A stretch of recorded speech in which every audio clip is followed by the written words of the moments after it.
আল্লাহ রাব্বুল আলামিনের কোরআন অ্যানালাইসিস করলে বোঝা যায় ইমানের ভিত্তি এবং পরিমাপ হচ্ছে তাওয়াক্কুল। প্রত্যেক কিছু মাপার একটা মেশিন আছে। কাপড় মাপার জন্য আপনি গজ ফিতা মাপেন, আপনি লিকুইড মাপার জন্য লিটার ব্যবহার করেন, আপনি ভারী কিছু মাপার জন্য কেজিতে মাপার ব্যবহার করেন। আপনার যেরকম পরিমাপক যন্ত্র আছে, একটা মানুষের ঈমান কত দূর পর্যন্ত আছে, এই পরিমাপক যন্ত্রের নাম হচ্ছে তাওয়াক্কুল। আল্লাহর প্রতি যার তাওয়াক্কুল যত, তার ঈমান আল্লাহর প্রতি তত। আল্লাহ সূরা মায়েদার মধ্যে বলতেছেন, ওয়ালাল্লাহি ফাতাওয়াক্কালু ইন কুনতুম মুমিনিন। মুখের ডাকে কেবল বলো না আমি ঈমানদার। আল্লাহ বলছেন যদি ঈমানদার হয়ে থাকো তাহলে ভরসা করবে কাতে? কাতে ভরসা কার উপরে হবে? আজকের এই জুমা পূর্ব সংক্ষিপ্ত অধিবেশনে আমরা আজকে যে বিষয় থেকে কথা শুনতে চাই সেটি হচ্ছে আল্লাহ রাব্বুল আলামিন বান্দাকে সৃষ্টি করার পরে ঘোষণা করেছেন যে বান্দাকে আমি দুর্বল করে সৃষ্টি করেছি, কিন্তু এই দুর্বল সৃষ্টি অবয়বগত বান্দায় আল্লাহর দেওয়া দুইটি নিয়ামত, এই দুইটি নিয়ামতে দুনিয়ার সবচেয়ে বেশি শক্তিশালী হতে পারে। আজকে আমাদের আলোচ্য বিষয় হচ্ছে যে গুণে মানুষ দুনিয়ার মধ্যে সবচেয়ে শক্তিশালী হিসাবে নিজেকে প্রমাণ করতে পারে, এমন গুণ আমাদের ধারণ করা প্রয়োজন। সুতরাং কোরআন সুন্নাহর আলোকে আমরা দেখব আল্লাহ রাব্বুল আলামিন মূলত প্রকৃত শক্তিশালী মানুষ হিসাবে কাদেরকে উপস্থাপন করেছেন, কাদেরকে আল্লাহ রাব্বুল আলামিন শক্তিশালী মানুষ বলেছেন, এবং এই শক্তিশালী মানুষগুলির গুণাগুণ কি। আল্লাহ যেন এই কথাগুলি শুনে আমাদেরকে আল্লাহর দেওয়া তরিকা অনুযায়ী প্রকৃত শক্তিশালী মানুষ হওয়ার মতো তৌফিক দান করেন। সকলে বলেন আল্লাহুম্মা আমিন। প্রিয় ভাইয়েরা, মানুষ বড় দুর্বল। মানুষ সৃষ্টিগতভাবেই আল্লাহ রাব্বুল আলামিন তাকে দুর্বলতা দিয়েই সৃষ্টি করেছেন। না আমার চোখ বিড়ালের থেকে বেশি ভালো দেখে রাতে, না আমার কান বাঘের থেকে ভালো শোনে, না আমার ঠান্ডা সহ্য ক্ষমতা সামান্য একটা কেঁচোর থেকেও আমার বেশি নয়। সব দিক দিয়ে আমি নাজুক, কিন্তু এই নাজুক মানুষকেই আল্লাহ রাব্বুল আলামিন বলছেন এমন গুণাগুণ আছে তার মধ্যে একটা, ওই গুণাগুণের কারণে আল্লাহ ওই বান্দাকে দুনিয়ার শ্রেষ্ঠ শক্তিশালী আল্লাহর সৃষ্টি হিসাবে পরিগণিত করে নেন। সুবহানাল্লাহ। প্রাথমিকভাবে আমরা সূরা ইউনূসের ৮৩ থেকে ৮৫ এই কয়েকটা আয়াতে কারিমা থেকে আমরা এই ভাবটা আগে নেওয়ার জন্য চেষ্টা করব আল্লাহ রাব্বুল আলামিন মূলত কি বুঝাতে চান। আমরা মূসা আলাইহিস সালামের কথা জানি, আমরা ফেরাউনের কথা জানি। ফেরাউনের কওমের কাছে মূসা আলাইহিস সালামকে প্রেরণ করা হয়েছিল, এটিও আমরা জানি। সাথে সাথে এও জানি খুব কম সংখ্যক মানুষই ফেরাউনের ওই অবস্থা থেকে মূসা আলাইহিস সালামকে সাপোর্ট করেছিল, মূসা আলাইহিস সালামের কাছে এসেছিল। কিন্তু আল্লাহ বলছেন যে কয়জন মানুষই মূসার সাথে ছিল তারা এমনভাবে একটা শক্তি অর্জন করেছিল যেই শক্তির কারণে ফেরাউনের পুরা বাহিনীও এই ক্ষুদ্র বাহিনীটাকে পরাজিত করতে পারে নাই। পৃথিবীর ইতিহাস এই জন্য প্রমাণ করে যে মানুষের মধ্যে যদি একটা গুণাগুণ থাকে, দুনিয়ার সকল শক্তি যদি একত্রিত হয়, ওই গুণওয়ালাদেরকে পরাজিত করা সম্ভব নয়। আল্লাহ রাব্বুল আলামিন বলছেন দুনিয়ার মানুষ, উম্মতে মুহাম্মাদি তোমরা, তোমাদের প্রতি মূসার কাহিনী তোমাদের কাছে এমনি এমনি বলি নাই। আল্লাহ তোমাদের দীক্ষা দেওয়ার জন্য বলছেন ফামা আমানা লিমূসা ইল্লা যুররিয়াতুম মিন কওমিহি। ইমাম ইবনে কাসির বলছেন আল্লাহ রাব্বুল আলামিন মূলত বুঝাতে চাচ্ছেন মূসা আলাইহিস সালাম যখন দাওয়াত দেওয়া শুরু করলেন, মানুষকে আল্লাহর দিকে ডাকলেন, ওই মানুষগুলাকে হেদায়েতের পথে আহ্বান করলেন। ছোট্ট একটা গোত্র ছাড়া মুসা আলাইহিস সালামের ডাকে কেউ সাড়া দিল না, কেউ মুসা আলাইহিস সালামের কথায় আল্লাহর প্রতি ঈমান আনলো না। তবে আনলো অল্প একটু একটা ছোট্ট দল। আল্লাহ রাব্বুল আমিন বলছেন কেন তারা ঈমান আনলো না? অযৌক্তিক কারণে নয়, যৌক্তিক তাদের একটা কারণ ছিল। কি কারণ? আল্লাহ বলছেন আলা খাউফিম মিন ফিরাউন ওয়া মালাইহিম, তাদেরকে যতই বলা হয় তোমরা ঈমান আনো, কিন্তু তারা ঈমান আনে না। কেননা তারা জানতো ফেরাউন এবং তার এমন একটা সেনাবাহিনী আছে, যদি কেউ শুনতে পারে একবার যে মুসা আলাইহিস সালামের পক্ষ অবলম্বন করেছে, আর এই লোকগুলি মুসা আলাইহিস সালামের পক্ষ অবলম্বন করার কারণে ফেরাউনের দল ত্যাগ করেছে, তাদের প্রতি এমন শাস্তি নেমে আসতো যেইটা কল্পনার মধ্যেও নিতে পারে না। আল্লাহ বলছেন এই ফেরাউন এবং তার সেনাবাহিনীর ভয়ে ছোট্ট একটা দল ছাড়া মুসার দলে আর কেউ আসে নাই। আল্লাহ রাব্বুল আমিন বলছেন আইয়াফতিনাহুম, তাদেরকে পরীক্ষার মধ্যে ফেলে দিবে। ফেরাউন তাদেরকে পরীক্ষায় ফেলবে, তার দলবল তাদেরকে পরীক্ষায় ফেলবে। তবে আল্লাহ বলতেছেন আর তোমরা যা মনে করতেছো যে তোমাদের ঈমান আনলে এমন সমস্যা কোথায়, আল্লাহ নিজেই বলছেন ওয়া ইন্না ফিরআউনা লাআলিন ফিল আরদি ওয়া ইন্নাহু লামিনাল মুসরিফিন। পুরা কোরআনে আল্লাহ কোথাও আর কারো ব্যাপারে এই কথা বলেন নাই। আল্লাহ ফিরআউনের ব্যাপারে নিজেই বলছেন সে এমন অবাধ্যচারী, এমন অবাধ্য, আল্লাহর দুনিয়ায় সৃষ্টিকুলের মধ্যে ফিরআউনের মতো অবাধ্য আর কেউ হতে পারে না। আল্লাহ সাথে সাথে বলছেন ওয়া ইন্নাহু লামিনাল মুসরিফিন, এই মানুষটা আল্লাহ রাব্বুল আলামিনের থেকে গাফেলি নয়, কেবল জুলুমবাজ। এই জুলুমবাজের ভয়ে ওই মুসা আলাইহিস সালামের কওমের লোকেরা ঈমান আনতে ভয় পায়, অল্প কয়েকজন ছাড়া ঈমান আনে নাই। আল্লাহ বলছেন ওয়াকালা মুসা ইয়া কওমি ইন কুনতুম আমানতুম বিল্লাহ।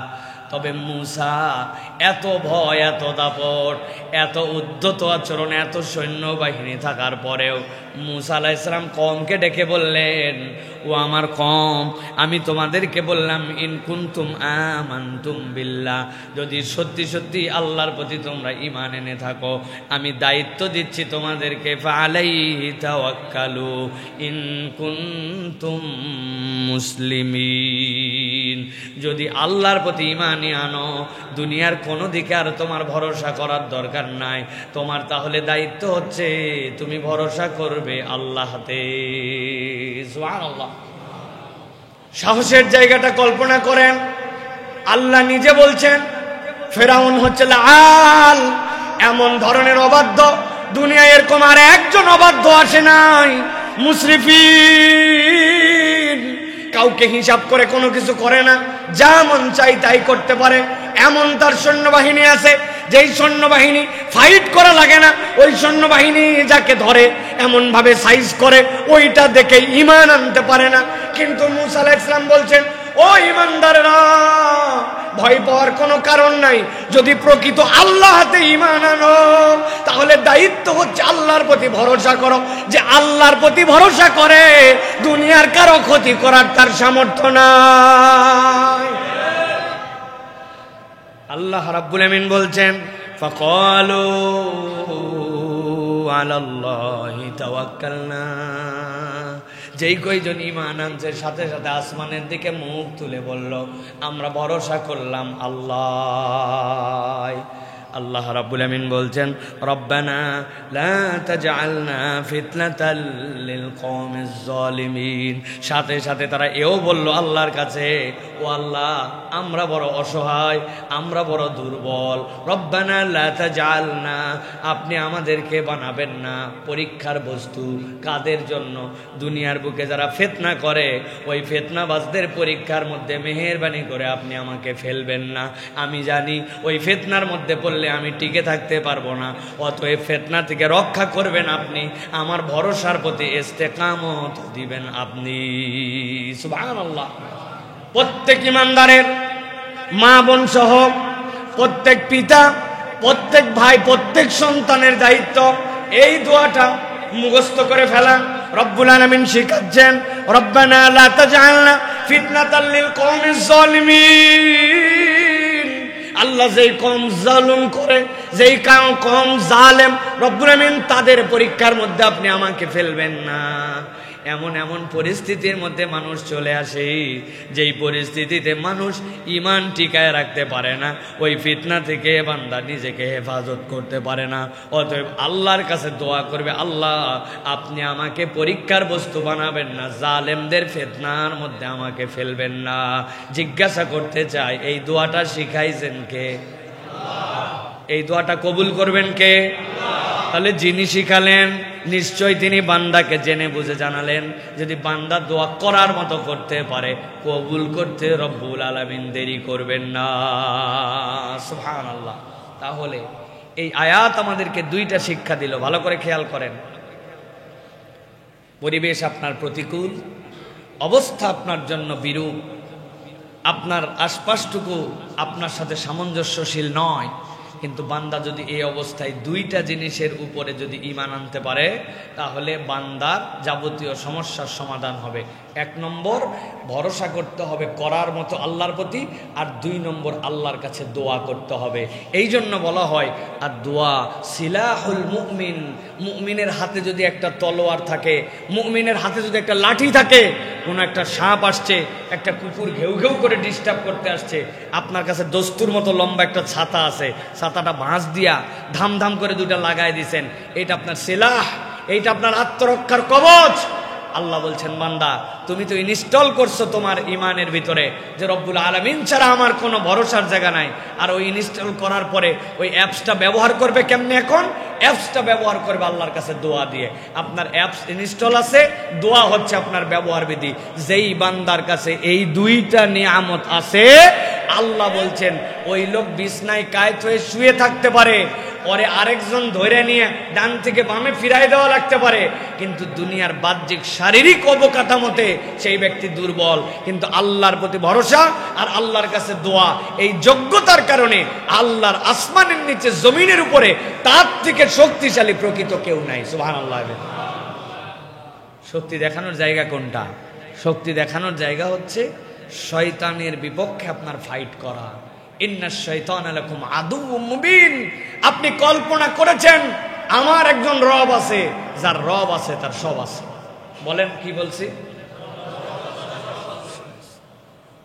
ওই যে সুন্দরবন এলাকায় এক লোকের বাড়ি ছিল, ওই লোক এক গরু পুষত, এক লোকের পুকুর ছিল, পুকুরটা ছেঁচে চিন্তা করছে এবার যে বন্যা গেছে প্রচুর মাছ ঢুকছে, ছেঁচে ফেলেছে। ছেঁচে ফেলার পরে উপর দিয়ে অনেক দল হয়েছে, পানা উঠছে, গরু সারা গরু সব জায়গায় খায়। আল্লাহর কাজ, ওই জায়গায় গেছে যে একটা দুইটা করে পানা খাইতে খাইতে পুকুরের মাছ পর্যন্ত চলে গেছে। কিন্তু পুকুরের পানি না থাকলে কি হবে? 2.5 হাত কাদা, আবার কাদা কি বেলে মাটির কাদা, ওরে আঠা, একবার ঢুকলে ভোস করে ঢোকে আর টান দিয়ে বের করা যায় না। এই আঠার আঠা ওর মধ্যে খাইতে খাইতে গরু মধ্যে গেছে, মধ্যে যায় আর পা তুলতে পারে না, গরু গেছে আটকায়া। যত চেষ্টা করে তত নিচে যায়, গায়ের লোমের সাথে লাগলে আরো ছোটে না, শক্তি সামর্থ্য সব শেষ।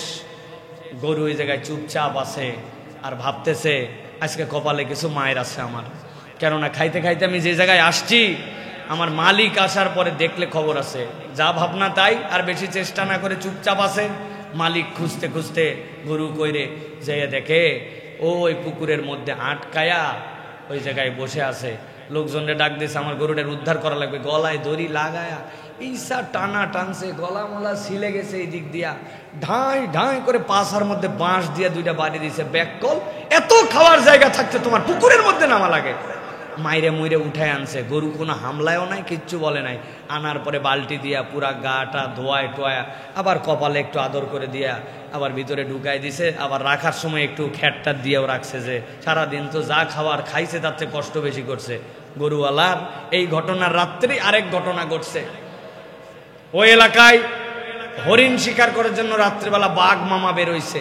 বাঘ মামা দেখে পুকুরের ওই পারে আছে হরিণ, টার্গেট নির্ধারণ করে চিন্তা করছে যা আছে কপালে, পুকুরের দেখতে পায় নাই ঠিকঠাক মতো, লাফ দিছে, পুরা পুকুর পার হতে পারে নাই, মাছ বরাবর যায়। যত জোরে জাম ধাপ করে উনি ঢুকছে, ঢোকা মাত্র তো বুঝছে বিপদ আছে। কিন্তু বিপদ বুঝলে কি হবে, আমি একটা বনের রাজা, দাপট আছে আমার একটা রয়্যাল বেঙ্গল টাইগার, বড় বড় দুটা হুঙ্কার দিয়েছে। হুঙ্কারের ঠালায় আশপাশের বাড়ি গড়ালারা খিল্লাটি দিয়ে আটকাইছে যে রে বাবা বাঘ পড়ছে বাঘ পড়ছে। কিন্তু আসলে তো বাঘ এলাকায় পড়ে নাই, পুকুরে পড়ছে। উঠার জন্য বহুত চেষ্টা, যতই উঠতে চাই ততই ডাক মারে, কাজ হয় না। যত দাপাদাপি করে লোমে টোমে আটকায়া 1.5 ঘন্টার প্রচেষ্টায় এবার বাঘ নিজেকে স্যালেন্ডার করে চুপচাপ আছে, আর খালি সময় গুনতেছে। আর এলাকার লোক দোয়া করতেছে, আল্লাহ আমার বাচ্চা রক্ষা করো, আমার গরু ছাগল রক্ষা করো। আর বাঘ খালি চিন্তা করতেছে, আল্লাহ আমার জান রক্ষা করো। পরের দিন সকাল আস্তে আস্তে করে দরজা টরজা খুলছে, খোলা টোলার পরে লোকজন এও দেখতে দেখতে দেখে হ্যাঁ পুকুরের মধ্যে বাঘ আটকাইছে। আর যাবে কই, লম্বা লম্বা বাঁশ টাস নিয়ে এসে যার যেখানে আছে পিটায়া পাটায়া। এক মহিলা কোলে করে এক বাচ্চা নিয়ে আসছে, যে বাবা একটু সাইড দাও। কয় আপনার কি কাম? কয় বাবা বড় হয়ে যেন আমার বাচ্চাটা গল্প করতে পারে যে পিটায়া বাঘ মারছিল, একটা বাড়ি দিতে দে। কোলের বাচ্চারে দিও একটা বাড়ি দিছে, ছোট বাচ্চারও বাড়ি দেওয়া হয়েছে। বাঘ মারার এই দিন প্রত্যেক দিন আসে না। আমি বুঝানোর জন্য বলছি, বাঘ অনেক শক্তিশালী। পুকুরে আটকাইছিল, গরুর তার কোনো শক্তি ছিল না, কিন্তু গরুর একজন রব ছিল, একজন মালিক ছিল। ওই জন্য হালকা মায়ের খাওয়ার পরেও আদর করে তুলে নিয়ে আসছে। আর বাঘ তার ওই এলাকার কোনো মালিকানা নাই, এই জন্য বাঁশের বাড়ি ওই শিশু বাচ্চাটাও পাশার মধ্যে খায় মরা লাগছে। আপনি আমি যদি মনে করি অভিভাবক শূন্য, রব শূন্য, আপনার ব্যালেন্স থাকতে পারে অনেক, আপনার দাপট থাকতে পারে অনেক, শারীরিক শক্তি থাকতে পারে অনেক, আপনার আসলে কিচ্ছু নাই, কেননা আপনার অভিভাবক নাই। আর ইমানদার ফিল করে তার কিচ্ছু নাই, কিন্তু আমার আছে আল্লাহ, যার আছে আল্লাহ তার আছে সব, ঠিক কিনা? এই জন্য আমরা রব শূন্য নই, আমরা আল্লাহ রাব্বুল আলামিন শূন্য নয়। আপনাকে ফিল করতে হবে কার উপর ভরসা করতেছি, তার উপরে ভরসা করতেছি। আল হাইয়ুল কাইয়ুম, যিনি চিরঞ্জীব, আদি অনন্ত, ইন্নাহু আলা কুল্লি শাইইন কাদির, যিনি যা ইচ্ছে তাই করতে পারেন, ওই রকম রব আমার রব। এটা আমাদের দুনিয়ার মামু খালুর মতো নয়, ঠিক কি না? আল্লাহ রাব্বুল আলামিন এই জন্য বলছেন, মানুষের মাঝে যদি কেউ শক্তিশালী মানুষ হতে চায়, আল্লাহ রাব্বুল আলামিনের প্রতি যেন সে ভরসা করে। তাওয়াক্কুল হচ্ছে জীবনের সকল সংকট এবং প্রতিকূলতার থেকে উত্তরণের সবচেয়ে বড় সহায়ক। আল্লাহ রাব্বুল আলামিনের কোরআন অ্যানালাইসিস করলে বোঝা যায় ইমানের ভিত্তি এবং পরিমাপ হচ্ছে তাওয়াক্কুল। প্রত্যেক কিছু মাপার একটা মেশিন আছে।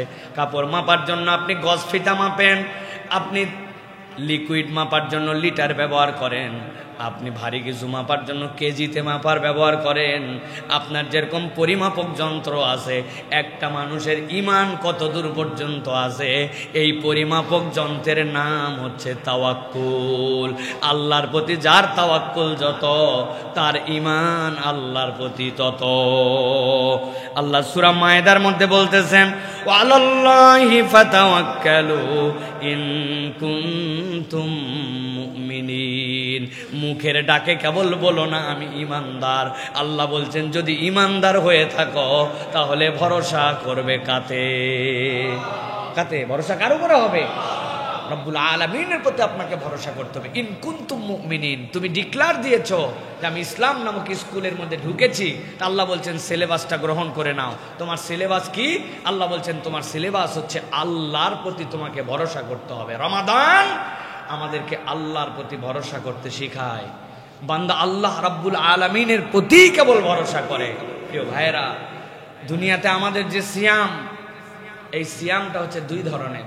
একটা ছোট্ট করে প্র্যাকটিস করতেছি, সেটা হচ্ছে এই মাসের মধ্যে, আরেকটা পুরা জীবনটাই আমাদের সিয়াম। একটু হিসাব মিলান। আপনার আমার সিয়াম যেটা আমি রাখছি, এই সিয়াম রাখছি আমরা, রোজা রাখছি আমরা ফজর থেকে শুরু করে সূর্য অস্ত যাওয়া পর্যন্ত, তাই না? এটা আমাদের 1 মাসের প্র্যাকটিস। আর পুরা জীবনের সিয়াম, বালেগ হয়ে গেছেন, বালেগ হওয়া থেকে শুরু করে মৃত্যু পর্যন্ত আপনার আমার সিয়াম। সিয়াম থাকা অবস্থায় বৈধ স্ত্রী আমার তুমি টাচ করতে পারবা না। কে বলছেন? আল্লাহ। আল্লাহ রাব্বুল আলামিন বলছেন তোমার জীবনেও বললাম সম্পদ অনেক, টাকা পয়সা অনেক, এটা তোমার না, জমির আয় এটা এরপরে তোমার না, তুমি নিতে পারবা না। তাহলে আপনার সিয়াম এই জায়গাতে বৈধ নির্দেশ, আপনি আল্লাহর হুকুম থাকার পরে আপনি নিচ্ছেন না, এই জায়গাতেও আপনি নিচ্ছেন না। আপনি হিসাব মিলালে দেখবেন এই ছোট্ট 1 মাসের সিয়াম লাইফ টাইমের সিয়ামের মধ্যে আপনার আমার রিফ্লেক্ট হচ্ছে। তবে ইন্টারেস্টিং পয়েন্ট হচ্ছে, সিয়াম যদি কারো একবার ভেঙে যায় তাহলে ওই সিয়ামকে জোড়া লাগানো যায় না। যায়? সকাল 11টার দিকে আপনি ঢকঢক করে অনেক ক্ষুধার কারণে পানি 2 গ্লাস খেয়ে ফেলাইছেন, খাওয়ার পরে বলছেন, oh my god Allah, I am extremely sorry Allah, আমি খুব রং করে ফেলছি আল্লাহ, আল্লাহ তুমি আমাকে মাফ করে দাও, আমি শয়তানের প্ররোচনায় প্ররোচিত হয়ে মাত্র 1.5 গ্লাস পানি খাইছি আল্লাহ, তোমার কাছে সরি। বলেন তো ভাই, যত কৌশলে যত ধরনে আল্লাহর কাছে সরি বলুক, ইংরেজিতেই বলুক আর বাংলাতেই বলুক, ওই সিয়াম যে ভাঙছে, ওই সিয়ামকে ওই দিনের জন্য জোড়া লাগানো যাবে? কথা মনে হয় বোঝেন নাই, যাবে না? আমার বাচ্চারা ছোট যেটা, এর দিনে 3টা রোজা করতেছে আল্লাহ রহমতে, এবং হিসাব দিছে যে বাবা তাহলে 30 দিনে তোমার 99টা রোজা হয়। আমি বললাম 90 হয়, কিন্তু 99 কেমনে?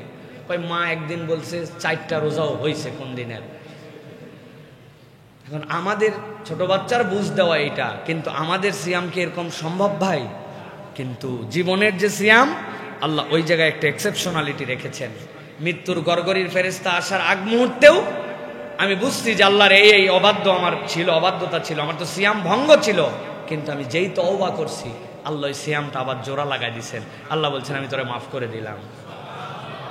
এই প্র্যাকটিসটা ছোট থেকে বড় পর্যন্ত রব্বুল আলামিন পার করেন। এটা কে আল্লাহর প্রতি এই কাজটা করতে পারে? যেই ব্যক্তি আল্লাহর প্রতি ভরসা করে সেই কেবল এই কাজটা করতে পারে। আল্লাহর পর কি ভরসা করে? ভরসা করে আমার ভালো মন্দ তিনিই করতে পারেন, হিসাব করে জাহান্নামে তিনিই দিতে পারেন, জাহান্নাম থেকে তিনিই আমাকে বাঁচাতে পারেন, তিনিই আমাকে সৃষ্টি করেছেন। এই বিশ্বাসের বোধের জায়গাটা জাগ্রত করে সিয়াম। সিয়াম ছাড়া এইটা কেউ জাগ্রত করতে পারে না। অতএব বান্দা যদি তাওয়াক্কুল করতে চায় তাহলে সিয়ামের সময় থেকে আল্লাহর প্রতি আপনার তাওয়াক্কুলটা নিতে হবে, ঠিক কিনা ভাই? আল্লাহ রাব্বুল আলামিন কর্মবাচক শব্দ, এই হিসাবে কোরআনুল কারীমের মধ্যে সিফাতি এই গুণ আল্লাহ রাব্বুল আলামিন 5 জায়গাতে আল্লাহ ব্যবহার করেছেন। অদ্ভুতভাবে আল্লাহ রাব্বুল আলামিন তাওয়াক্কুল শব্দটার ডাইমেনশন এনেছেন। আল্লাহ সূরা নিসার 132 নম্বর আয়াতে বলছেন, ওয়ালিল্লাহি মা ফিস সামাওয়াতি ওয়া মা ফিল আরদ ওয়া কাফা বিল্লাহি ওয়াকিলা। ওই যে আসমান উপর দিকে তাকায় দেখো বান্দা, তাকায় দেখো, আমি তো আসমান কেবল তাকায় দেখি বলি স্কাই ইজ ব্লু, কিন্তু কল্পনাও করি নাই আসমানটা কি। আমি যা দেখতেছি এইগুলা মেঘমালার কিছু উপর পর্যন্ত, প্রথম আসমান যে কত দূর পর্যন্ত বিজ্ঞানীরা এখনো বের করতে পারে নাই। আল্লাহর এরকম 7টা আসমান আছে। আল্লাহ বলছেন বান্দা জেনে রাখ, তোর রব 7 আসমানের মালিক আর 7 জমিনের মালিক। তুই জাত তার উপরে ভরসা করতেছিস না, তুই ভরসা করতেছিস আল্লাহর উপরে। আল্লাহ বলছেন ওয়াকাফা বিল্লাহি ওয়াকিলা, তত্ত্বাবধায়ক হিসাবে, উকিল হিসাবে আল্লাহ যথেষ্ট। সুবহানাল্লাহ। আমি যে উকিল ধরছি, বাংলাদেশে পড়ালেখা করা নয়, 1000 মামলা পরিচালনা করছে, এর মধ্যে প্রায় 800 মামলা জিতছে। বিচারকের সামনে দাঁড়ালে তার আর্জি দেখলে পর্যন্ত বিচারকরা ভয় পায়। এমন একজন আইনজীবী যিনি সরকারি দলের প্রধান এবং বিরোধী দলের প্রধান 2 জনার কেস একসাথে লড়ে। ব্যারিস্টার রফিকুল হকের নাম মনে আছে আপনার? ওনার একটা ভাষা আমার মাথার মধ্যে গেঁথে গেছে। বলে কি তোমরা লেখো, কেস তো সামনে যায় বলতে হয় না, যেই লেখাটা আর্জি দেওয়া হয় ওই আর্জিটাই হচ্ছে মূল কেস। ওই এমন লেখা লিখবো, ওই লেখা দিয়ে লটকায় ফেলবো। কি বলছে? লেখার ভাষাটাই এমন হবে, ফাঁক বের করতে পারবে না, লটকায় দিব। আপনি চিন্তা করছেন, একে তো কেসে আমি হক, 2 নম্বরে অধিকার আমার, 3 নম্বরে এমন একজন উকিল, ওই উকিল হারার কোনো রেকর্ড নাই, এমন ভাবে আর্জি দিতে পারে। আপনি কেস করার পরের থেকেই খালি চিন্তা করতেছেন, একবার খালি কোর্টে উঠুক মামলাটা, টের পাবি তুই। আপনার মনের কনফিডেন্সের কম। আল্লাহ বান্দার কনফিডেন্স বাড়ানোর জন্য বলতেছেন একবার ভেবে দেখেন, আল্লাহর বলার দরকার নাই। কিন্তু আল্লাহ বলছেন ওয়ালিল্লাহি মা ফিস সামাওয়াতি ওয়াল আরদ ওই আসমানের তুমি ধান নিয়ে চিন্তা করো, রিজিক নিয়ে চিন্তা করো, তোমার নিরাপত্তা নিয়ে চিন্তা করো, তোমার ইজ্জত নিয়ে চিন্তা করো, তোমার পরিবার নিয়ে চিন্তা করো। আমি আল্লাহ বললাম ওয়ালিল্লাহি মা ফিস সামাওয়াতি ওয়া মা ফিল আরদ ওয়া কাফা বিল্লাহি ওয়াকিলা। বান্দা তোমার চিন্তার কোনো কারণ নাই, আসমান জমিনের ভিতরে যা কিছু আছে সব আল্লাহর। আর ভরসা করার জন্য ভরসা স্থল হিসাবে আল্লাহই তোর জন্য যথেষ্ট। আল্লাহ রাব্বুল আলামিন পরের আয়াতে বলতেছেন সূরা আহজাব ৩ নম্বর আয়াতের মধ্যে ওয়া তাওয়াক্কাল আলাল্লাহ ওয়া কাফা বিল্লাহি ওয়াকিলা। বান্দা তুই রবের উপর ভরসা করে দেখ, তোর রব কেমনে তোর তত্ত্বাবধায়ক হয়ে যায়। আল্লাহ আরেক আয়াতে বলছেন ওয়া কাফা বিল্লাহি ওয়াকিলা। আল্লাহ রাব্বুল আলামিন এরপরে বলছেন সূরা তালাকের মধ্যে, সূরা ইমরানের ১৭৩ নম্বর আয়াতের মধ্যে আল্লাহ বলছেন হাসবুনাল্লাহু ওয়া নি'মাল ওয়াকিল। আল্লাহ আমার জন্য যথেষ্ট, তত্ত্বাবধায়ক হিসাবে তিনি আমার রব। আল্লাহ এরপরে বান্দাকে আরো বোঝানোর জন্য বলছেন ওয়া মাইয়া তাওয়াক্কাল আলাল্লাহ ফাহুয়া হাসবুহু। কেউ যদি আল্লাহর প্রতি একবার ভরসা করে, আল্লাহ বলছেন আল্লাহ তার জন্য যথেষ্ট হয়ে যায়। সুবহানাল্লাহ, এর থেকে বড় কে আপনাকে বুঝাবে? আল্লাহ রাব্বুল আলামিন দয়া করে বুঝাচ্ছেন। যার যত বড় ক্ষমতা হয় তার কথার অ্যাপ্রোচ তত পাওয়ারফুল হয়, বলার ধরনটা একটু ভিন্ন রকম হয়। ভাই এত কথা বলার সময় নাই আমার হাতে।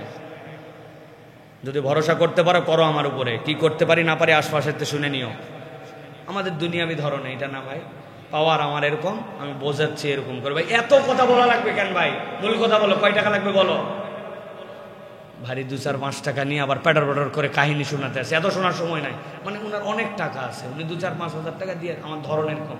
কিন্তু আপনি একবার খেয়াল করেন, আসমান জমিনের মালিক আল্লাহ নিজে বলতেছেন আমি মালিক আল্লাহ, আমার পর ভরসা কর। আল্লাহ বলতেছেন কাফা বিল্লাহি ওয়াকিলা, আল্লাহই তোর জন্য যথেষ্ট। যে আল্লাহর প্রতি ভরসা করে আল্লাহ তারে নিরাশ করবে। কি দয়ার ভাষা জানে বান্দা, তাও আল্লাহ রাব্বুল আলামিনের পর ভরসা করে। কেননা শয়তান মাত্র একবার পুরা কোরআনুল কারীমে আসছে, ভয় দেখাইছে তোমার রিজিকের ব্যাপারে, ভয় করছে, ভয় দেখাইছে যে ইন্নাশ শাইতানি ইয়াইদুকুম, শয়তান তোমাদেরকে ভয় দেখায়, ওয়াজ করে কি জন্য? রিজিকের টেনশন নিয়ে। আর আল্লাহ পুরা কোরআনে শুধু বলছেন ইন্নাল্লাহা হুয়ার রাজ্জাকু যুল কুওয়াতিল মাতিন, তো রব হচ্ছে রিজিক দাতা। ওই একবার শয়তানের কথায় আমাদের যে এফেক্ট রব এতবার বলল, ওই এফেক্ট আমাদের প্রতি আসে নাই। কারণ কি? কারণ অ্যাপটা ডাউনলোড করছি কিন্তু ব্যবহার বিধি জানি আমরা ব্যবহার করতে পারি নাই। রব্বুল আলামিন এই জন্য বলছেন আল্লাহর প্রতি ভরসা করো, আল্লাহ রব্বুল আলামিনের প্রতি ভরসা করো। বিখ্যাত গল্পের কথা মনে নাই আপনাদের? ইরাকে একবার দুর্ভিক্ষ হলো। সেই দুর্ভিক্ষের মধ্যে মানুষজন সবাই চিন্তা করছে কিভাবে বাঁচা যায়, কিভাবে বাঁচা যায়। কেউ পেরেশানের বাহিরে নয়, আবাদ হয় নাই, আমদানি নাই, আমদানি করব নিজের টাকা থাকলে না আসবে, মরু হয়ে গেছে সব, ভরসা করার আর কোনো জায়গা নাই। কেমনে আমাদের চলবে? আর লোকজন পরামর্শ করতেছে, বড় বড় সিনিয়ররা, যেই ঘরে পরামর্শ তার পাশ দিয়ে এক রাস্তা গেছে, এক পাগলা কোমরের গামছা খুলে মাথা দিয়ে এরকম করে ঝুলাইয়া গান গাইতে যেতে যাচ্ছে, আকাশেতে লক্ষ তারা চাঁদ কিন্তু একটারে আছে না ভাই, এই গান গাইতে গাইতে যাচ্ছে। লোকজন তো ধরেন একে তো মন খারাপ, ২ নম্বর মন খারাপ অবস্থায় যদি আবার কেউ বিনোদন করে মেজাজটা কেইসা খারাপ হবে। বলছে বেদ্যপটাক ধরতো, বেটা চুপ করে থাকবি থাকবি, উনি বিনোদনের গান গাচ্ছে আর বদমাইশ। লোকজন খাবার টেনশনে, তোমার এত ফুর্তি আসে কোত্থেকে তোমার? বলতেছে আমারে বকাবকি করার কারণ কি? বলতেছে জানো না তুমি আমাদের দুর্ভিক্ষ, আমাদের খাবারের অভাব, আমরা কেমনে চলবো এই চিন্তা করছি, পরামর্শ সভা হচ্ছে, তুমি গান লাগাইছো না? ওই চিন্তা আপনাদেরটা আপনি করেন, আমার চিন্তা আমার করা আছে। তোর কি চিন্তা করা আছে রে? ঠিক করে বল। কয় আমি এমন একজন মালিকের গোলাম, ওই বাড়িতে যেই বাড়িতে কাজ করি উনার 2 তলা 3 তলা গোলা আছে, ওই গোলাতে কি পরিমাণ জব, কি পরিমাণ আটা, কি পরিমাণ গম আর কি পরিমাণ খেজুর সংরক্ষণ করা আছে এই মরদ জানে। ইরাকের পুরা খাবার দাবার বন্ধ হয়ে গেল, 2 বছরের মধ্যে আবার খাবার চলে আসবে। 2 বছর পর্যন্ত আমার মালিক স্টক করে রাখছে। আপনাদের চিন্তা আপনি করেন, আমার কি চিন্তা? আমি তো গান গাবো, আবার গান ধরছে। এই কথা শোনার সাথে সাথে ওখানে একজন আলেম ছিলেন, তিনি বললেন সুবহানাল্লাহ, আমার তো চক্ষু উন্মোচিত হয়ে গেছে। দুনিয়ার এক গোলাম, তার মনিবের 1 বছরের খাবার সংরক্ষিত আছে, এতে করেই তার অন্তরের মধ্যে প্রশান্তি আছে যে আমার কোনো টেনশন নাই। আর সকল মনিবের মনিব আল্লাহ, যার কাছে সব খাদ্য সংকট। আমরা কিসের প্ল্যান করতেছি? চাও তার কাছে। যদি কেউ একবার ভাবতে পারে আমার মনিব আল্লাহ, যার ভান্ডারের কোনো শেষ নাই, এই বিশ্বাস দিলে ঢুকলে ওই লোকের থেকে শক্তিশালী মানুষ আল্লাহর দুনিয়ায় নাই। কিন্তু আমি ওই তাওয়াক্কুলটা শুধু করতে পারি না প্রিয় ভাইরা। এই জন্য আল্লাহ রাব্বুল আমিন আপনাকে আমাকে তাওয়াক্কুল শেখাচ্ছেন।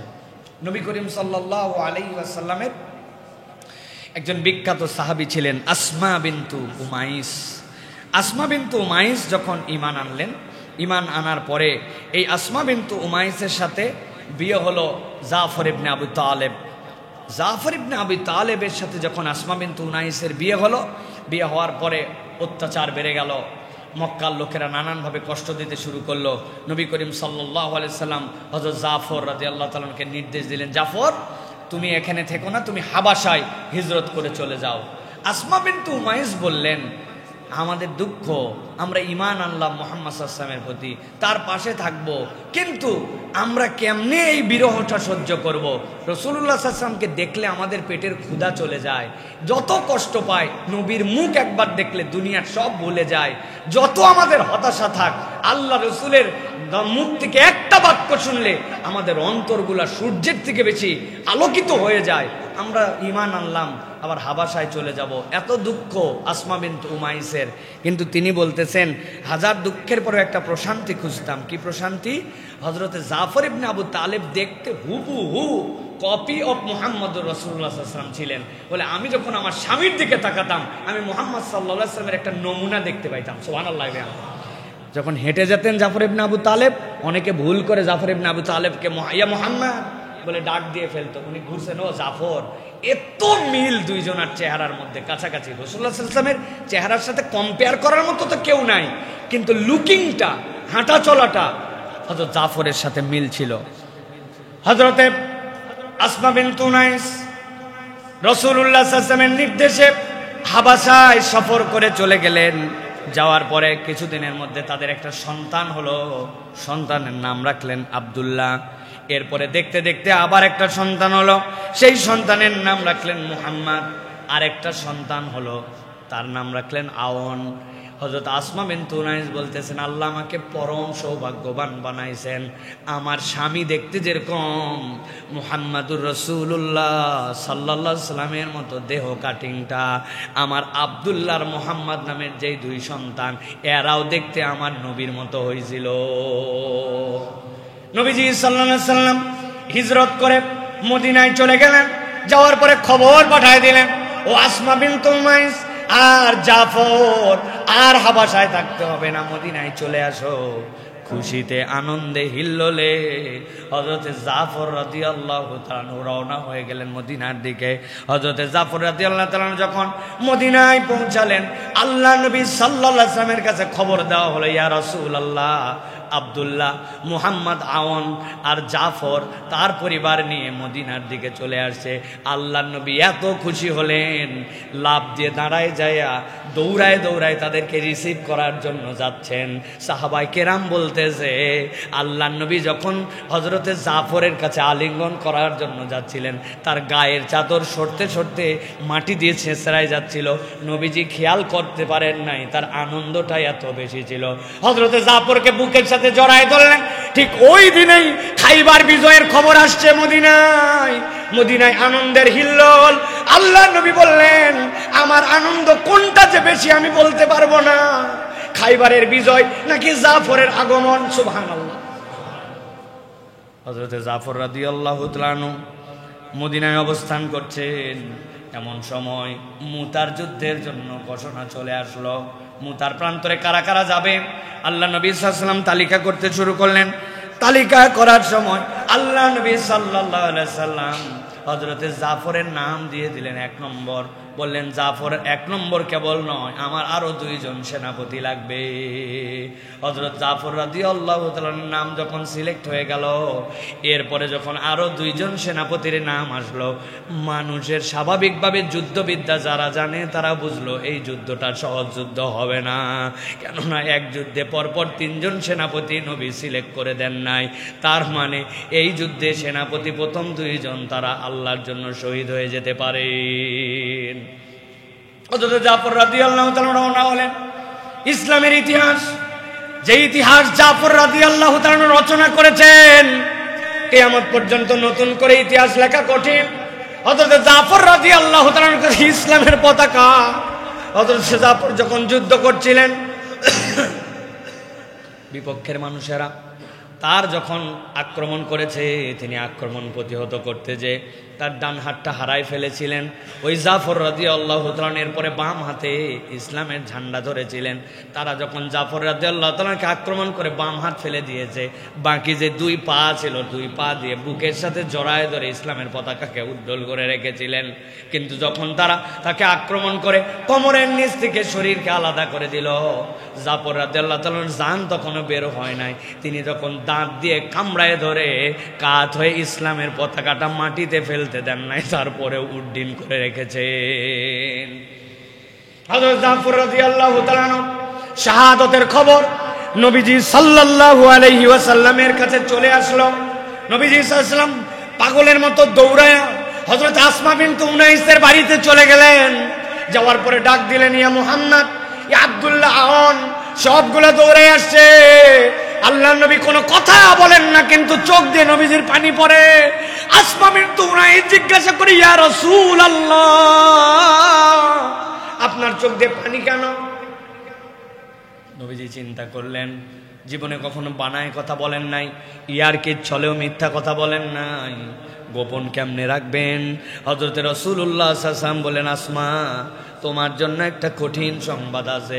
হযরত জাফর আল্লাহর রাস্তায় শহীদ হয়ে গেছে। যেই না নবীজি এই কথা বলছেন, কেমন মহিলা আসমা বিনতে উনাইস, তিনি সাথে সাথে বলে উঠলেন, ইয়া রাসূলুল্লাহ, ইয়া হাবিবাল্লাহ, আপনি আমার স্বামীর মৃত্যুর খবর দিয়েছেন, তবে আমি আপনার কাছে আপনার প্রতি অবতীর্ণ ওহীর একটা আয়াত আপনাকে জানাতে চাই। সাথে সাথে তিনি পড়ে ফেললেন, হাসবুনাল্লাহু ওয়া নি'মাল ওয়াকিল। আমার স্বামী নাই তাতে কি? আমার স্বামী তো আল্লাহর জন্য শহীদ হয়েছেন। আমি সাক্ষ্য মেনে নিলাম আল্লাহ আমার জন্য যথেষ্ট, আর তত্ত্বাবধায়ক হিসাবে আমার রব আমার জন্য যথেষ্ট। নবীজি সাল্লাল্লাহু আলাইহি সাল্লাম বাচ্চাদেরকে এবার ডাক দিলেন, ও ডানাওয়ালার সন্তানেরা এদিকে আসো, ডানাওয়ালার সন্তানেরা এদিকে আসো। হযরত আসমা বললেন, চোখ দিয়ে পানি তার, ইয়া রাসূলুল্লাহ, আপনি কেন আব্দুল্লাহকে, আপনি কেন মুহাম্মদকে ডানাওয়ালার সন্তান বলে ডাক দিচ্ছেন, ব্যাপারটা কি? সাথে সাথে নবীজি বললেন, জানো আসমা, আল্লাহ আমার কাছে খবর পাঠাইছেন জাফর যে আল্লাহর রাস্তায় শহীদ হয়ে গেছে। যাওয়ার পরে জান্নাতে ঢোকার পরে তার 2টা হাত কেটে দিয়েছিল। কাফের মুশরিকরা মনে করছে বিরাট ক্ষতি করলাম, কিন্তু আল্লাহ জান্নাতে ঢোকার সাথে সাথে সবুজ 2টা পাখা লাগায় দিয়েছেন জাফরকে। আমি দেখেছি জাফর জান্নাতের মধ্যে উড়ে উড়ে বেড়ায়। জাফরকে জিজ্ঞাসা করা হয়েছে, তোমার কি আর কোনো মনের চাহিদা আছে নাকি, মনের দুঃখ আছে নাকি? আবেদন করছি, ইয়া আল্লাহ, আমার কোনো চাহিদা নাই। যে নিয়ামত শহীদরা পাইছে তাদের আর কোনো চাহিদা নাই, তবে ছোট্ট একটা চাহিদা আছে। দুনিয়ার মানুষ তো জানে না এটার নিয়ামত কেমন। আমার একটা চাহিদা, আমি যদি দুনিয়ায় আরেকবার যাইতাম আর আল্লাহর জন্য শহীদ হইতে পারতাম, এইটা সম্ভব কিনা? বলে না, মৃত্যু একবারই মানুষের জন্য আর সম্ভব নয়। হযরতে আসমা বিনতে উনাইস এই যে বলেছিলেন হাসবুনাল্লাহু ওয়া নি'মাল ওয়াকিল, দুনিয়ার মানুষ প্রমাণ পেয়েছে তার এই ভরসা করার দ্বারা আল্লাহ তাকে কি নিয়ামত দিয়েছিলেন। হযরতে আবু বকর রাদিয়াল্লাহু তাআলা আনহু যখন বয়স হয়ে গেল, খলিফাতুল মুসলিমিন হয়ে গেলেন। খলিফাতুল মুসলিমিন হওয়ার পরে হযরত আবু বকর রাদিয়াল্লাহু তাআলা আনহুর স্ত্রী ছিলেন উম্মে রুম্মান। উম্মে রুম্মান যখন ইন্তেকাল করলেন, ওদিকে জাফর রাদিয়াল্লাহু তাআলার স্ত্রী হযরতে জাফর রাদিয়াল্লাহু তাআলার স্ত্রী তখন বিধবা। উম্মে রুম্মান ইন্তেকালের পরে আবু বকর রাদিয়াল্লাহু তাআলা প্রস্তাব পাঠালেন আসমার কাছে যে আসমা কি বিবাহে যদি রাজি থাকে খলিফাতুল মুসলিমিন আবু বকর তাকে বিবাহ করতে চান। বিবাহের প্রস্তাব মেনে নিয়ে খলিফাতুল মুসলিমিনের স্ত্রী হয়ে গেলেন আবু বকর রাদিয়াল্লাহু তাআলা। এরপরে ইন্তেকাল করলেন।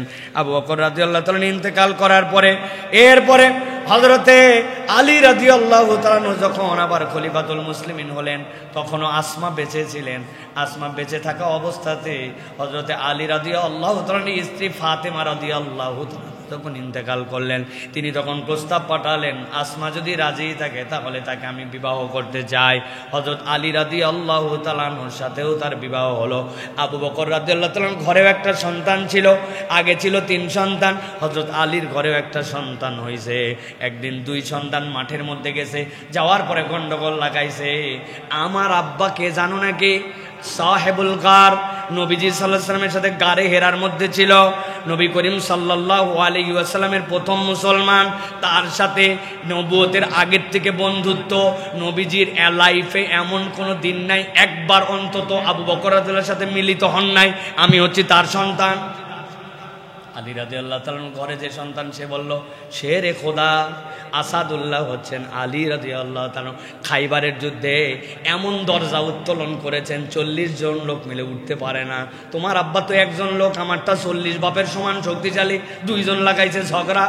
আসমা রাদিয়াল্লাহু তাআলার কাছে বিচার আসছে, নিজের বাপের বড়াই নিয়ে 2 জন ঝগড়া করে, ইসলামী বংশের গৌরব করা নিষেধ। কিন্তু আসমা রাদিয়াল্লাহু তাআলা এমন বুদ্ধিমতী মহিলা ছিলেন, তিনি বললেন ঝগড়া করার কোনো কারণ নাই, সমাধান আমার কাছে আছে।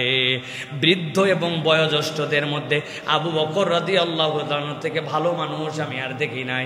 আর ইয়াংদের মধ্যে থেকে, শাবাবদের মধ্যে থেকে আলীর থেকে শ্রেষ্ঠ পুরুষ আমি দেখি নাই।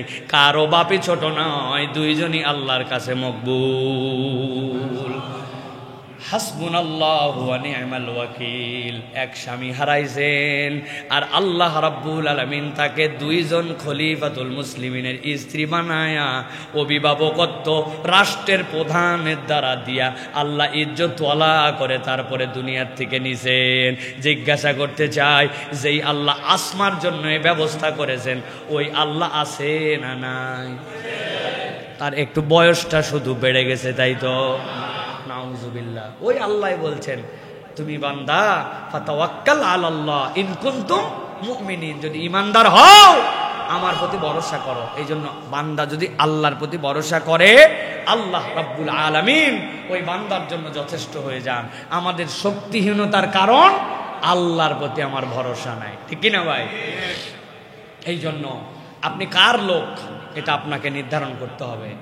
কয় আমি চেয়ারম্যানের লোক, বুঝ করে কথা কইস, কই কথাবার্তা মাইপে কইস, তোর চেয়ারম্যান আমার এমপি বানায়, বেশি কথা বললে তুই সহ তোর চেয়ারম্যান চলে যাবে। ঠিক আছে বাবু, চিনতে পারি নাই ভাই, আপনাকে চিনতে পারি নাই। খানিকক্ষণ পরে যদি ওই এমপির লোক আবার বাপ নেয়, কয় বেটা তোর বাপ যে মন্ত্রী আছে না ওই মন্ত্রীর লোক হচ্ছে আমি। তো এমপির লোকও চিন্তা করবে নমিনেশনের জন্য, অন্তত মন্ত্রীর লোকের ঘাটানোর দরকার নেই, কোন জায়গার কথা কোন জায়গায় চলে যায়। ভাই ঠিক আছে ভাই, আসলে বুঝি নাই তো ভাই, আল্লাহ আপনার ইজ্জত দিছে, আপনার ইজ্জত করাই উচিত। এই পিক আপ নেওয়ার পরে ওই জায়গায় একজন যদি আসে বলে ওই ভাই একটু বুঝ করে কথা বলেন, আমার তেমন কারোর সাথে সম্পর্ক নেই, আমি শুধু প্রধানমন্ত্রীর সাথে থাকি, আমি যা বলি উনি আমার কথা ফেলে না, এই কথা যদি শোনে তো মন্ত্রীর প্যালপিটেশন উঠে যাবে না ভাই? তা আপনি কেন বলতে পারেন না যে আমি আল্লাহর লোক? কেন বলতে পারেন না আমি আল্লাহর লোক? এই কথা যে বলতে পারে তার থেকে ওরা শক্তিশালী মানুষ আর দুনিয়ায় নাই। দিল্লির রাস্তায় 2 জন একসাথে যাচ্ছিল, হালকা বৃষ্টি হয়েছে, চপ্পল চপাস চপাস করে উঠছে, স্বামী স্ত্রী বিয়ে খাওয়ার জন্য যায়, ওই চপ্পলের কাদা লেগে গেছে বইয়ের গায়ে, যাবে কোথায়? বুড়া ব্যাককল, চলাফেরা জানো না, জুতার কাদা বইয়ের গায়ে, ঠাস করে এক মুরব্বীর গালে থাপ্পড় লাগাই দিছে। 1 কথা 2 কথা, মুরব্বীর কোনো দোষই নাই, রাস্তা কাদা, জুতা লাগতেই পারে, কিন্তু আমার প্রিয় তোমার গায়ে লাগাইছে কাদা, আমার জিগরি, আমার দোস্ত, আমার জান, তাকে করছো তুমি অপমান, তুমি ইচ্ছাই করো আর অনিচ্ছাই করো, থাপ্পড় একটা দিয়ে দিছে। খানিকক্ষণ পরে ছটফট করতে করতে ওই যুবক শেষ, ওই মহিলা ডাক দিচ্ছে এলাকার মানুষকে, আমার স্বামীরে বাঁচান, আমার স্বামীরে বাঁচান, ওই মুরব্বী মায়েরা ফেলাইলো আমার স্বামী। লোকজন মুরব্বীরে ধরে আনছে, কি ব্যাপার? ইয়াং একটা ছেলে রাস্তার মধ্যে ছটফট করে জীবন চলে গেল, আপনি কি করলেন? আমি আল্লাহর কসম কিচ্ছু করি নাই। ওই মুরব্বীকে সাথে সাথে ইনফরমেশন দিছে ওই লোকজন আশপাশে যে এই ঘটনা ঘটছিল, আমার স্বামী তাকে থাপ্পড় দিছে, নিশ্চয়ই তিনি কিছু করছে, তাছাড়া এরকম তো হওয়ার কথা নয়।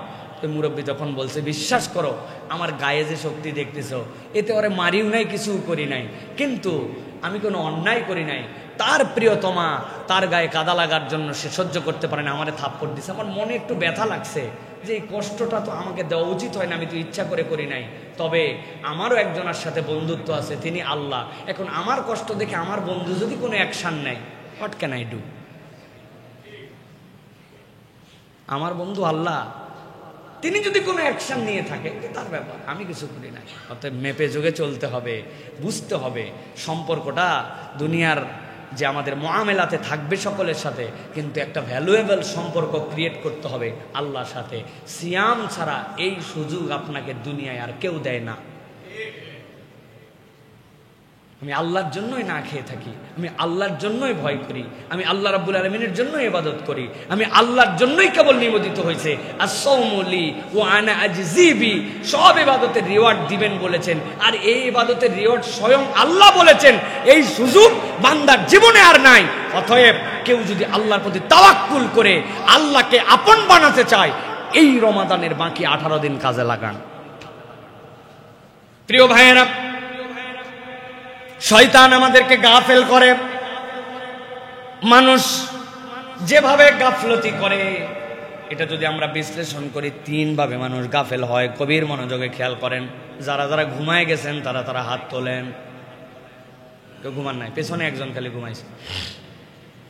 ভালো করে খেয়াল করেন, মানুষকে শয়তান কিভাবে প্ররোচিত করে আর কিভাবে মানুষ বাঁচবে একটা গাইডলাইন আল্লাহ দিয়েছেন। কখনো কখনো শয়তান অজ্ঞতা দিয়ে প্ররোচিত করে। আপনার জ্ঞানই নাই, আপনি প্ররোচিত হয়ে গেছেন। মাস্তানি একটা ফতুয়া মেরে দিয়েছে, উমুকের পিছে তারাবি হবে না, 15 বছর বয়স হয়েছে তারপরেও তারাবি হবে না। কত বড় মুফতি সাহেব আছে না এরকম? এটা অজ্ঞতা দিয়ে তাকে প্ররোচিত করে ফেলছে। 2 নম্বরে কখনো কখনো স্মৃতির উপরে আবরণ ফেলে দেয়। আমার মনে হয়েছে আসরের নামাজ পড়ে ফেলছে, অথচ এশার পরে মনে হয়েছে ওই দিন আসর পড়ি নাই। স্মৃতির প্রতি আবরণ ফেলে দিয়ে আমাদেরকে ভুলায় দেয় শয়তান, অনেক সময় হয় কিনা। 3 নম্বরে কখনো কখনো মানুষকে শয়তান তার নফসের অনুসারী বানায় দেয়। ওই ব্যক্তির ইলাহ তখন আল্লাহ নয়, ওই ব্যক্তির ইলাহ তখন অন্তর হয়ে যায়। আমার কথা নয়, আল্লাহ রাব্বুল আলামিন বলছেন, আফারাআইতা মান ইত্তাখাযা ইলাহাহু হাওয়া ওয়া আদাল্লাহু আল্লাহু আলা ইলমিন ওয়া খাতামা আলা সামইহি وقلبه وجعل على بصره غشاوة فمن يهديه من بعد الله أفلا تذكرون। আল্লাহ বলছেন, তুমি কি দেখো নাই এমন কতগুলো মানুষ আছে মিথ্যুক নাম্বার 1, উপরে উপরে বলে আমার মালিক আল্লাহ, কিন্তু কাজে কর্মে আচরণে ওর অন্তর হচ্ছে তার ইলাহ। অন্তর কি? রোজা রাখছে আল্লাহর জন্য, কিন্তু ঈদের দিনে বেহায়া হয়ে ঘুরে বেড়ায়। ওই বেপর্দা হয়ে যে ঘুরলো, তার যুক্তি হচ্ছে 5000 টাকার কাপড় এইটা যদি বোরখার নিচে থাকে তাহলে কেমনে হয়? ইলাহ তাহলে কে? তার ইলাহ হচ্ছে তার শয়তান, ইলাহ হচ্ছে তার অন্তর। আল্লাহ বললেন মুখবর্তী, তুমি দাড়িটা ছেড়ে দাও, পুরুষ হিসেবে তোমারে আমি এই নিয়ামত দান করছি। আর উনি বুঝাইছে এখনো বয়স হয় নাই, মুখে দাড়ি রাখলে আনস্মার্ট লাগে। এটা কে বুঝাইছে আপনাকে? বলেন না কে বুঝাইছে? শয়তান না, আপনার অন্তর শয়তান বুঝাইছে। এটা আপনার ইলাহত্ব থেকে এখানে আপনাকে বের করে নিয়ে আসে। আল্লাহ বলছেন, ওয়াদাল্লাহুল্লাহু আলা ইলমিন, আল্লাহ তারে গাফেল বানায় দেন। ও খতামা আলা সামঈহি, কান আছে কিন্তু আল্লাহর কথা ঢোকে না। ও কলবিহি, আল্লাহ তার অন্তর আর কানের উপরে আবরণ ফেলে দেন। আপনি এরকম অনেক লোক খুঁজে পাবেন, 1000 দিনের কথা বলেন, দিন শেষে তার দিলে দিনের কথা ঢোকে না। আছে না? কথা বলেন, আছে না? আবার বলছেন আছে, বলেন না আমরা শিখাইছেন আপনাদেরকে, এটা আমাদেরকে বলতে হবে। আমরা কিসের আছে? আছে। আল্লাহ রাব্বুল আলামিন বলছেন, ওয়াজআলা আলা বাসারিহি গিশাওয়া, বাপরে চোখ দিয়ে দেখতে পায়, নিখুঁত ড্রাইভিং করতে পারে, শুয়ের ভিতরে খালি চোখে ঢুকায় দিতে পারে সুতা, কিন্তু আল্লাহ বলছেন ওয়া বাসারা আলা গিশাওয়াতিন, তার চোখের মধ্যে আমি রব্বুল আলামিন ওয়া বাসারিহি গিশাওয়া, আমি চোখের মধ্যে আবরণ দিয়ে দিয়েছি। তার মানে এই দেখা সেই দেখা নয়, আপনার এমন একটা দৃষ্টিভঙ্গি আছে যেইটা দিয়ে আপনি ইসলামের সৌন্দর্য দেখতে পান, ঠিক কি না? আন্দোলন করে দর্শনের বিচার করতে হবে, প্রকাশ্যে বিচার করতে হবে, ফাঁসি দিতে হবে, ফাঁসি চাই, ফাঁসি দিতে হবে। তুমি কে আমি কে, আসিয়া আসিয়া দেয়। গতকালকে থেকে আমি কি পরিমাণ কান্নাকাটি করছি, কি পরিমাণ অন্তরের মধ্যে ব্যথা এই বাচ্চাটার জন্য। আমার মেয়েরা আমাকে জিজ্ঞাসা করছে, বাবা তুমি কাঁদতেছো কেন? আমি আমার মেয়েদেরকে উত্তর দিতে পারি নাই। বলেন তো, আমার একটা মেয়ের বয়স 11 বছর, একটার বয়স 6 বছর, আরেকটার বয়স 4 বছর, এরে এই কেস কেমনে বুঝাবো? আমি উত্তর দিতে পারি নাই। দুনিয়ার সব মানুষের চোখের পানি যদি এক করেন, তারপরেও এই বাচ্চাটার যে ব্যথা, এই ব্যথাকে আপনি এক ফোঁটার সমান মিলাতে পারবেন না। সে মরে যায় নাই, সে বেঁচে গেছে, আমাদেরকে মেরে দিয়ে গেছে, আমাদের সবাইকে মেরে দিয়ে গেছে। প্রিয় ভাইয়েরা, সবাই বিচার চায়, কিন্তু আল্লাহর বিচারের সৌন্দর্যের কথা বললে আমরা দেখতে পাই এক শ্রেণীর চোখের উপরে সেই জায়গায় আসে দেখা যায় ওয়াজআলা আলা বাসারিহি গিশাওয়া, না ওইটা আর ভালো লাগে না। আল্লাহ বললেন তুমি বলো দৃষ্টান্তমূলক বিচার, তোমার দৃষ্টান্ত আর কি দৃষ্টান্ত? দৃষ্টান্ত তো আমি আল্লাহ দেখাই দিছি। এমন জায়গায় মারবে কোমর পর্যন্ত পুঁতে, পাথর নিক্ষেপ করে, হুট করে ফাঁসি দিলাম রাত 12টায় 1 মিনিটে, এ তো আরামের মৃত্যু। এত আরামের মৃত্যু তার হতে পারে না। এটার নাম দৃষ্টান্ত, এটা আল্লাহর দেওয়া পদ্ধতি। আপনি বলতেছেন ধর্ষকের ফাঁসি চাই, দ্রুত সময়ে বিচার চাই, তাকে প্রকাশ্যে ফাঁসি দিতে হবে। না, আপনি আল্লাহ রাব্বুল আমিনের বিচার বোঝেন নাই, এই কথা বললেই তখন আবার বন্ধু বেজার, তখন উনি আর এটা নিতে পারে না। তার মানে আল্লাহর বিচারে সে সন্তুষ্ট নয়। আমরা বলতে চাই, আল্লাহর ওয়াস্তে অন্য কোন ক্ষেত্রে ইসলামের বিধান আপনার পছন্দ হোক বা না হোক, নারী নির্যাতন, যেটা নারীকে সবচেয়ে বড় সম্মান দিয়েছে ইসলাম, ইসলামের থেকে বেশি সম্মান নারীকে কেউ দিতে পারে নাই। ও বোন, ও নারীবাদী, ও ফেমিনিস্ট, আমি আপনাদের পায়ে হাত দিয়ে বলতেছি, ইসলাম স্টাডি করে দেখেন। পৃথিবীতে 200 বছর আগে নারীর উত্তরাধিকার ছিল না, শিশুদেরকে হত্যা করা হতো। ভারত সহ পুরা পৃথিবীতে নারী ভ্রূণ হত্যা করা হয়, এমনকি আইন করতে বাধ্য হয়েছে আলট্রাসোনোগ্রাম করার সময় জেন্ডার বলে দেওয়া যাবে না, কিন্তু এর দ্বারা নারী হত্যা বন্ধ হয় নাই। আর ইসলাম এই নারীকে এমন মর্যাদার আসনে বসাইছে যেটার কল্পনা নাই, যেটার তুলনা নাই। ওই মর্যাদারই একটা দিক, কোন নারী যদি অন্যায় হয়, কোন নারীর প্রতি যদি নির্যাতন হয়, কোন রেপ হয়, কোন ব্যভিচার হয়, তার জন্য ব্যভিচারী এবং ব্যভিচারিণীর যে শাস্তি নির্ধারণ করা হয়েছে, এটা নারীর সম্মান।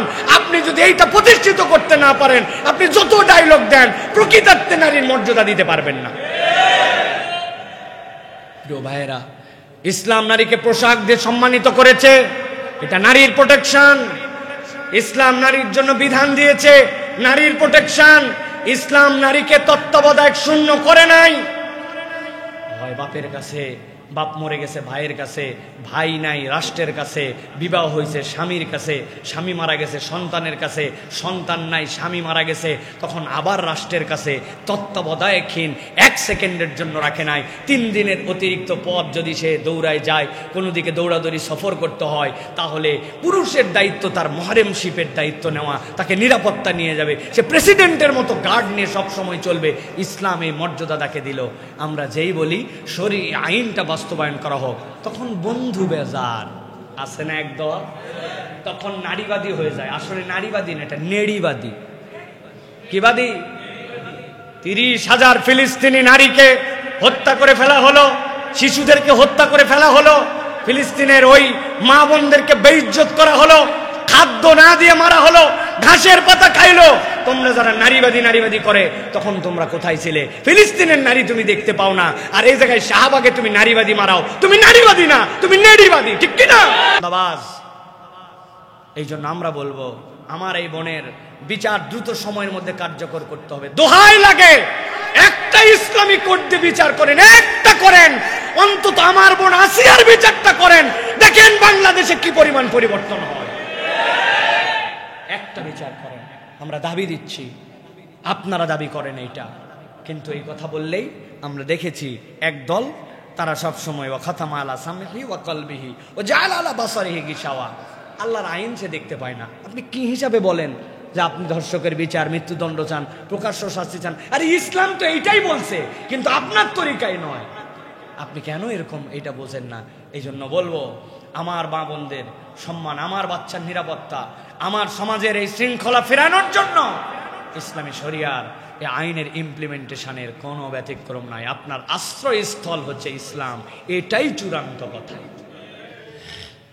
প্রিয় ভাইয়েরা, আল্লাহ রাব্বুল আমিন তাওয়াক্কুলের ক্ষেত্রে সর্বশেষ একটা উদাহরণ দিয়েছেন সূরা আলে ইমরানের 173 নম্বর আয়াত।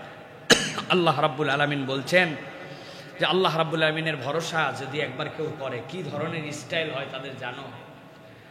আল্লাহ বলছেন, আল্লাযীনা ক্বালা লাহুমুন নাসু ইন্নান নাসা ক্বাদ জামাউ লাকুম ফাখশাউহুম হামরাউল আসাদ। নবী করিম সাল্লাল্লাহু আলাইহি ওয়াসাল্লাম একদল লোককে পাঠালেন, নবীজির উট চুরি করে নিয়ে চলে গিয়েছিল। আল্লাহ নবী সাল্লাল্লাহু আলাইহি ওয়াসাল্লাম তাদেরকে ধাওয়া করার জন্য পাঠালেন। ওইখানে যাওয়ার পরে তারা কৌশলে ধোঁকা দিল। ধোঁকা দিয়ে আল্লাহ নবীর একজন সাহাবী কেবল বাঁচলেন, অথবা 2 জন, বাকি 68 জন সাহাবীর মতো সাহাবীকে হত্যা করে ফেলছিল তারা। আল্লাহ নবীর কাছে এত ধাক্কা লাগছে এইটা। আল্লাহ রাব্বুল আলামিন বলছেন, কিন্তু ধাক্কা লাগলে কি হবে? তাদের ইমানের তেজটা কেমন ছিল জানো নাকি? তাদেরকে বললো আল্লাযীনা ক্বালা লাহুমুন নাস, মানুষ তাদেরকে বলল ইন্নান নাসা ক্বাদ জামাউ লাকুম, বহু লোক হচ্ছে কিন্তু সাবধান হও, লোক কিন্তু বাইরে গেছে, তোমরা কম, তোমরা কিন্তু টিকতে পারবা না, শেষ হয়ে যাবে। আল্লাহ বলতেছেন এই বাপের বেটাগুলা এমন বাপের বেটা, তারা চিৎকার দিয়ে বলে উঠলো ফাযাদাহুম ঈমানা, লোক বাড়ছে শুনে তাদের ঈমান বাইরে গেল। আল্লাহু আকবার। সাথে সাথে তারা বলতে শুরু করলো ক্বালু হাসবুনাল্লাহু ওয়া নি'মাল ওয়াকিল। লোক দিয়ে ঈমানদার কখনো হিসাব করে না, ঈমানদার হিসাব করে আমি আল্লাহর প্রতি ভরসাকারী। সুবহানাল্লাহ। খেজুরের চামড়া ছেলা ডাল তরোয়ালের ভূমিকায় চলে আসছে। কিসের বলে? আল্লাহর প্রতি তাওয়াক্কুলের বলে। ওই খেজুরের ডাল তখন তলোয়ারে রূপান্তর হয়ে গেছে। অতএব প্রিয় ভাইয়েরা, প্রিয় বোনেরা, আমার যারা কথা শুনতেছেন, আল্লাহর উপর তাওয়াক্কুল বাড়ান। আল্লাহর উপর তাওয়াক্কুল মুখ দিয়ে কেবল বললে আসে না। আল্লাহর উপর তাওয়াক্কুল করার জন্য 3টা কাজ করতে হয়। আল্লাহর আদেশ মানতে হয়, আল্লাহর নিষেধ থেকে ফিরতে হয়, আর আল্লাহকে সন্তুষ্ট করার জন্য কিছু অতিরিক্ত কাজ করতে হয়। কি বলছি? আল্লাহর আদেশ, আল্লাহর নিষেধ, দূরে থাকতে হয়, আর আল্লাহকে সন্তুষ্ট করার জন্য অতিরিক্ত কিছু কাজ করতে হয়, যেটা না করলেও আল্লাহ রাগ হয় না, কিন্তু করলে আল্লাহ খুশি হয়। আপনার এরকম যাকাতের টাকা দিবেনই, কিন্তু আপনি কিছু অতিরিক্ত দান করেন। আপনার দায়িত্ব নাই, কিন্তু তারপরেও আপনি 2টা লোকের দায়িত্ব নেন। আপনি মসজিদে ঢুকে বসে পড়েন না, আপনি 2 রাকাত সালাত আদায় করেন। তাহাজ্জুদ না পড়লে গুনাহ হবে না, কিন্তু একটু তাহাজ্জুদে ওঠার জন্য চেষ্টা করেন। আপনার সম্পদ যেটা আছে মানবিক কাজে একটু ব্যবহারের জন্য চেষ্টা করেন। আপনি আপনার জায়গা বুঝবেন যে আল্লাহ এটা না করলে অখুশি হবে না, কিন্তু করলে অতিরিক্ত খুশি হয়। আল্লাহর আদেশ মানে, নিষেধ থেকে ফিরে, আর আল্লাহকে খুশি করার জন্য কাজ করে। এই 3 কাজ করলে এই অ্যাপস রান করে, নচেত খালি মুখে বললে হবে না আল্লাহ ভরসা। এই লোক যদি টায়ার বাস্ট হয় তো দৌড়ায় সবার আগে।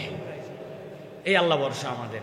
অতএব আমরা যদি প্রকৃত শক্তিশালী হতে হয়, তাহলে আল্লাহর প্রতি তাওয়াক্কুল বাড়াতে হবে। পারবো তো ইনশাআল্লাহ?